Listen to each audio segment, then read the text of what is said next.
Class 7, please take out your books, maths book. Exercise 8.2, page number 129. अच्छा, percentage का maths है. Number 1 में देखो, the monthly salary of a teacher is ₹12800. If his annual increment is 3%, find his new salary after an year. तो क्या बोल रहे हैं, एक टीचर का मंथली सैलरी है 12800. उनका एनुअल इंक्रीमेंट मतलब हर साल में 3% करके इंक्रीमेंट होता है, बढ़ता है. तो उसका न्यू सैलरी मतलब एक साल बाद न्यू सैलरी कितना होगा. ठीक है, तो चलो हम लोग करते हैं नंबर 1 का. तो फर्स्ट हम लोग लेंगे, let the required his increment salary be x, मतलब एक्स बड़ा है. Okay, according the question x is equal to 3% of 12800.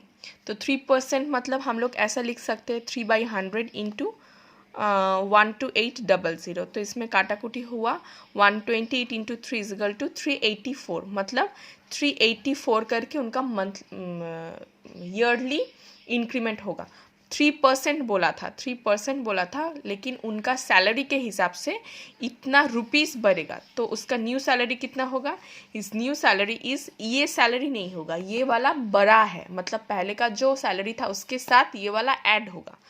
His new salary is 12800, मतलब जो पहले वाला सैलरी था वो प्लस 384 इज इक्वल टू 13184, मतलब उनका न्यू सैलरी न्यू ईयर में न्यू सैलरी है 13184. ओके, अच्छा, नंबर 2 में देखो. नंबर 2 में क्वेश्चन क्या है, Amina buys a book for ₹275 and sells it at a loss of 15%. How much does she sell it for?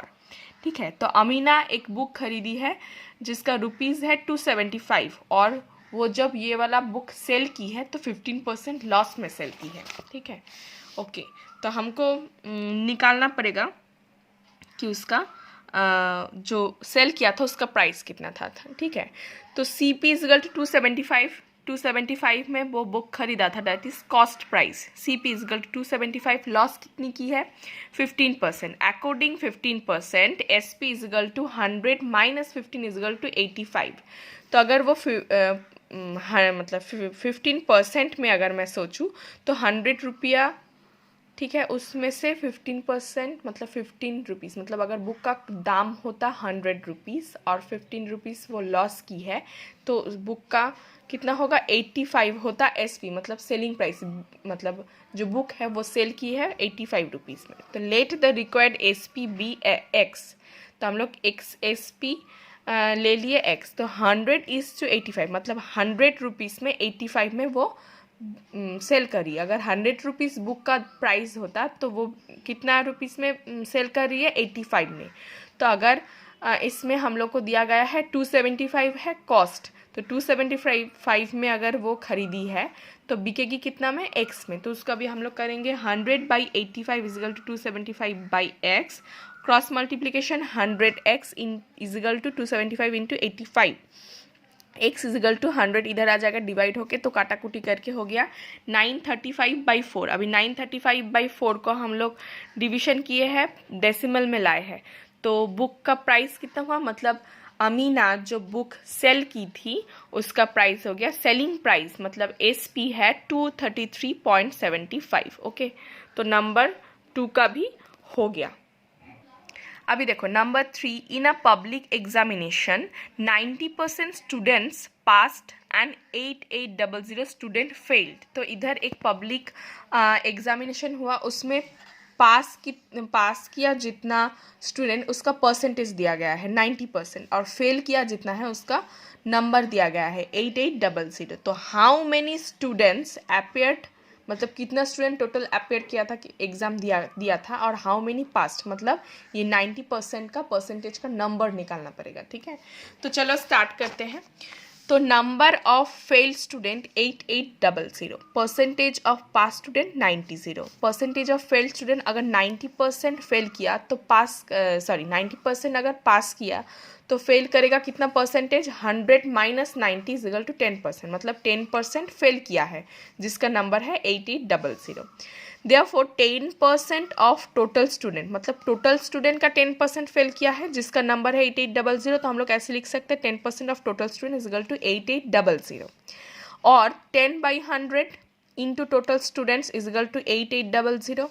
Total student, अब ये टोटल स्टूडेंट रख दिए, 10/100 को इधर लाए है, उल्टा हो जाएगा, 100/10 काटाकुटी करके इधर आ गया 8800, मतलब टोटल स्टूडेंट था 8800। मतलब हम लोग का जो क्वेश्चन दिया गया है, पूछा गया है कितना स्टूडेंट एग्जाम दिया है, तो 8800 स्टूडेंट्स एग्जाम दिया है। तो एक आंसर मिल गया। अभी ये मिल गया तो हम लोग यही निकाल सकते कितना स्टूडेंट पास किया है।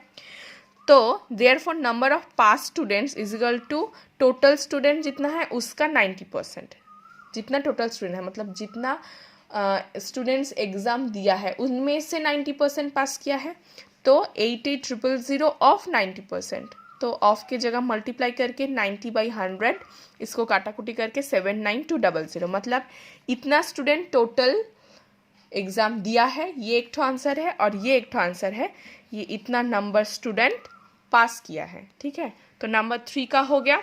अभी नंबर 4 का देखो। नंबर 4 का क्या बोला है, अ बास्केट कंटेन्स 360 पीयर्स, एक बास्केट में 360 पीयर्स है। Due to poor weather conditions about 15% pears got spoiled, तो पुअर वेदर के वजह से 15% पीयर स्पॉइल हो गया। Find the number of good pears, मतलब 360 पेयर्स में 15% पेयर्स गया, लेकिन बाकी कितना अच्छा पेयर्स बचा है। ओके चलो करते हैं।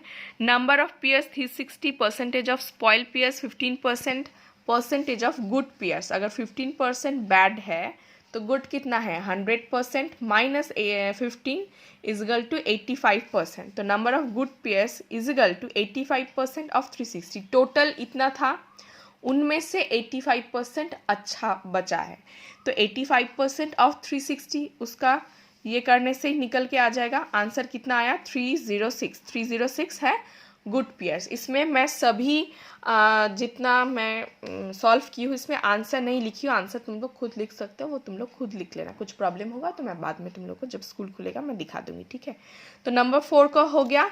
अभी देखो नंबर 5 का। नंबर 5 का क्या है, 2% of commission on sale of property equals 4240, what is the value of property. ठीक है, तो प्रॉपर्टी है ₹4240 का 2% कमीशन में सेल होगा, तो क्या करेंगे, let the required property be x according the question, 2% of x is equal to 4240।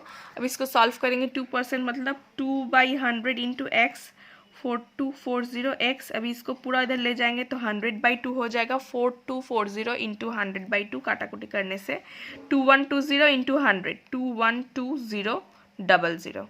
Okay, तो ये हो गया आंसर। ठीक है, अभी चलो नंबर 5 का हो गया। नंबर 6 का देखेंगे। नंबर 6 का क्या क्वेश्चन है, 6000 is borrowed at 8% rate of interest PA, find the interest and amount of 3 years। Okay, तो 6000 रुपीज़ बोर्ड किया है, मतलब प्रिंसिपल है 6000, रेट है 8%, टाइम है 3 ईयर का टाइम है। अभी इंटरेस्ट निकालने का एक बहुत इजी प्रोसेस है जिसका फॉर्मूला है इंटरेस्ट और सिंपल इंटरेस्ट। इंटरेस्ट भी हो सकता है और हम लोग इधर ऐसे भी लिख सकते हैं SI, मतलब simple interest is equal to P into R into T। P मतलब प्रिंसिपल, R मतलब रेट, T मतलब टाइम, बाई 100।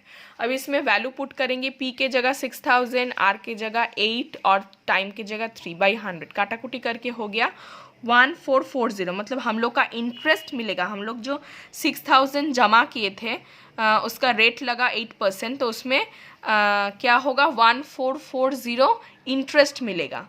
तो हमको टोटल अमाउंट मेरा कितना होगा, टोटल अमाउंट निकालने में क्या करना पड़ेगा, जो प्रिंसिपल जो जमा किया गया था प्रिंसिपल के साथ इंटरेस्ट ऐड होता है, तो हमको टोटल कितना मिलेगा 6000 प्लस 1440 0 इजगल टू 7440। तो ये एक ठो आंसर है और ये एक ठो आंसर है, ठीक है। तो इसको तुम लोग लिख लेना आंसर सही तरीके से। अच्छा, नंबर 7 का देखो, नंबर 7 का क्या बोल रहा है। Divya borrows a sum of 1200 at the rate of 5%। After how many years does she pay back the money if the interest paid is 120। पहला जो था उसमें प्रिंसिपल रेट और टाइम 3 इयर्स बोल दिया गया था, लेकिन इसमें टाइम पूछ रहा है। प्रिंसिपल बोल दिया है, रेट बोल दिया है, इंटरेस्ट बोल दिया है, टाइम पूछ रहा है। इसको भी हम लोग कर लेंगे फॉर्मूला में डाल के। क्या करेंगे, प्रिंसिपल 1200, रेट 5%, टाइम टी, इसको हम लोग टी लिए है, let the required time be T. Okay, interest बोल दिया है 120। अभी हम लोग को पता है interest is equal to P R T by 100। तो इंटरेस्ट के जगह इंटरेस्ट का वैल्यू उतारेंगे 120, पी के जगह पी का वैल्यू 1200, आर के जगह आर का वैल्यू 5, टी के जगह हम लोग टी लेंगे और 100। अभी इसको करेंगे क्या, इसमें काटाकुटी कर लिए तो इसमें हो गया 12 इंटू 5 इंटू टी, और इधर 120 है, 120 को हम लोग को इधर लाना पड़ेगा। तो टी को अगर हम लोग इधर लेंगे, ठीक है, तो टी को इधर है तो 120 इधर जाके क्या होगा, उल्टा हो जाएगा। मतलब हम लोग इधर अगर शॉर्ट में दिखाएंगे तो देखो इसके बाद में होता है क्या, इसके बाद में होता है 120 is equal to 12 into 5 into T. इधर 1 और इधर 1 चला गया, 1 है तो सिंपली ये होगा। तो इसको हम लोग अगर इधर लेंगे तो नेक्स्ट लाइन में हम लोग ऐसा लिख सकते हैं 12 into 5 into T is equal to 120। Okay, अभी दूसरा लाइन में हम लोग क्या करेंगे, t इज इक्वल टू, ये दो तो इधर मल्टीप्लाई है, इधर जाके डिवीजन हो जाएगा, तो 120 बाई 12 इंटू 5। Okay, clear. तो इधर आके ये तो चला गया, दैट्स मीन 120 बाई 12 बाई 5। तो 120 बाई 12 इंटू 5, इसको हम लोग काटाकुटी करके आ गया 2। तो आंसर हो गया 2, मतलब 2 साल लगेगा, ठीक है। तो ये इंटरेस्ट पाने में 120 इंटरेस्ट पाने में 2 साल लगेगा, तो आंसर हो गया 2 ईयर्स। इधर ईयर्स लिख देना, ठीक है, 2 ईयर्स। ओके, तो चैप्टर 8.2 का 7 ठो था, 8.2 ख़त्म हो गया। अभी पूरा चैप्टर 8 ही ख़त्म हो गया, चैप्टर 8 कंप्लीटेड। 8 का जो एक्सरसाइज है वो मैं दे दूँगी, तुम लोग कलेक्ट कर लेना सर से। ओके।